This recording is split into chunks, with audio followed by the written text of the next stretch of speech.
YA readers, welcome to another episode of You Need to Read These, where we feature great things in our young adult collection at the library.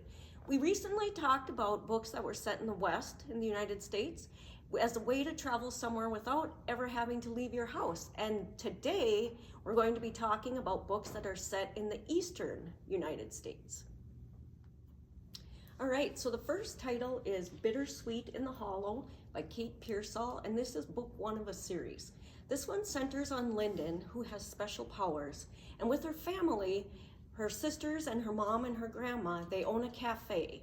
In her town of Cobble Hollow, West Virginia, there's a festival every year where they celebrate the moth, because there's a legend in town about the moth-winged man. So Lyndon last year disappeared, and now this year there's a body that's been turned up, and Lyndon has to try and figure out what happened.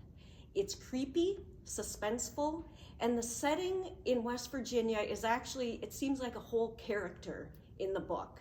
So really a nice, good story. The second title is This May End Badly, and that one's by Samantha Markham. So Doe is a senior at Weston, and 3 is at Winfield, and they're a all-girls school and an all-boys school. And throughout the years, they've always played pranks on each other. And Doe is the leader of her school, and 3 is the leader at his school. Now what's going to happen is the schools are going to combine. And so then the pranks get ratcheted up. The book has a serious ending, but along the way there's some fake dating, there's some friendships, and some struggles with inclusivity at the school. The final title is In the Wild Light by Jeff Zentner, and this one centers on Cash and Delaney, who met at a support group for kids whose parents are addicted to opioids. And Delaney is a brilliant scientist, and she makes a discovery and actually earns scholarships for her and Cash to an academy in Connecticut.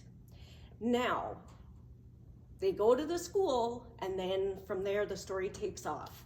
So Jeff Zentner also writes adult books. So these 3 are all set in the Eastern United States.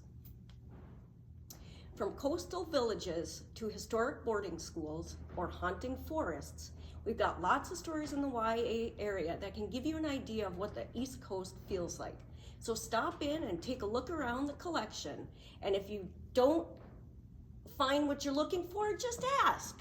So we are going to see you next time.